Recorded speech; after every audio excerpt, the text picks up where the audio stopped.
पूर्व राज्यसभा सांसद डॉक्टर सुभाष चंद्रा ने सेबी चीफ माधवीपुरी बुच पर गंभीर आरोप लगाए हैं। एक प्रेस कॉन्फ्रेंस कर डॉक्टर सुभाष चंद्रा जी ने जहां पर जी एंटरटेनमेंट और सोनी डील के टूटने के पीछे माधवीपुरी बुच को जिम्मेदार ठहरा दिया। उन्होंने कहा कि छोटे शेयरधारकों को हुए नुकसान की जिम्मेदारी भी बुच ही की है।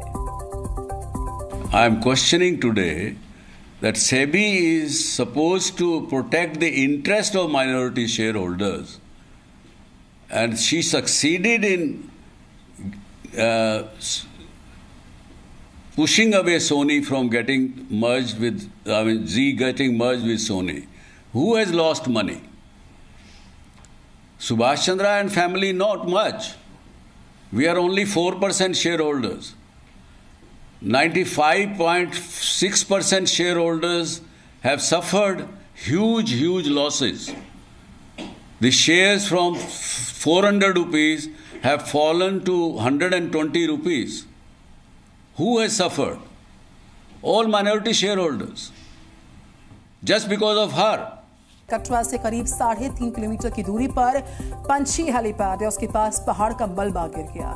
इसमें दबने से 2 श्रद्धालुओं की मौत हुई और एक बच्ची भी जख्मी हुई है, जिसका इलाज चल रहा है। हेलीकॉप्टर के लैंडिंग के कुछ सेकंड्स के बाद ही लैंडस्लाइड हुआ, जिसकी वजह से हेलीकॉप्टर सर्विस बंद कर दी गई। लैंडस्लाइड की वजह से हिमकोटी मार्ग पर काफी सारा मलबा आ गया। प्रशासन ने तुरंत राहत और बचाव का काम शुरू किया, लेकिन मौसम खराब होने की वजह से बचाव कार्य में दल को परेशानियों का सामना करना पड़ा है, क्योंकि यहाँ पर मूसलाधार बारिश हो रही है। पिछले 2 दिन से वैष्णो देवी में भारी बारिश हुई थी। माना जा रहा है कि इसी की वजह से लैंडस्लाइड भी हुआ है। लैंडस्लाइड के वक्त तुरंत एम्बुलेंस मौके पर पहुंची और घायलों को अस्पताल में भर्ती कराया गया। कुछ घायलों की हालत खतरे से बाहर बताई जा रही है, वहीं कुछ को गंभीर चोटें आई हैं। राहत की बात यह रही कि घटना के वक्त रास्ते पर श्रद्धालुओं की भीड़ नहीं थी। जिस रास्ते पर भूस्खलन की घटना हुई है, फिलहाल उस रास्ते पर श्रद्धालुओं की आवाजाही रोक दी गई है। हिमकोटी मार्ग से यात्रा को लैंडस्लाइड की वजह से बंद कर दिया गया है। बैटरी कार सर्विस भी बंद कर दी गई है और पुराने पारंपरिक मार्ग से यात्रा को रवाना किया गया है। सुरक्षा एजेंसियों ने हिमाचल प्रदेश की सुरक्षा को बढ़ा दिया है। आपको बता दें कि एनएसजी की टीम यहां पर पहुंचकर सुरक्षा बलों को ट्रेनिंग भी दे रही है। एक रिपोर्ट आपको दिखाते हैं, देखिए हिमाचल पर हमास की नजर क्यों है। लेकिन हिमाचल के कुछ इलाके ऐसे हैं जिसे मिनी इजराइल के नाम से जाना जाता है और वजह है यहाँ रहने वाली इजरायली आबादी।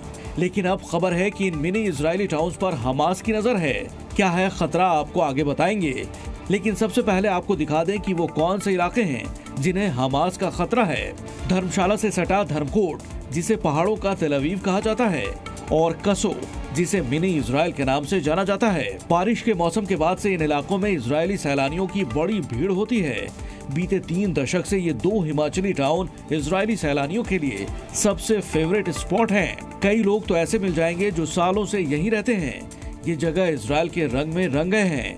यही वजह है कि ये जगह हमास के निशाने पर आ गए हैं। खबर है कि हमास लीडर इस्माइल हानिया की हत्या के बाद से हमास दुनिया भर में बसे इजरायली नागरिकों को टारगेट करने का प्लान बना रहा है।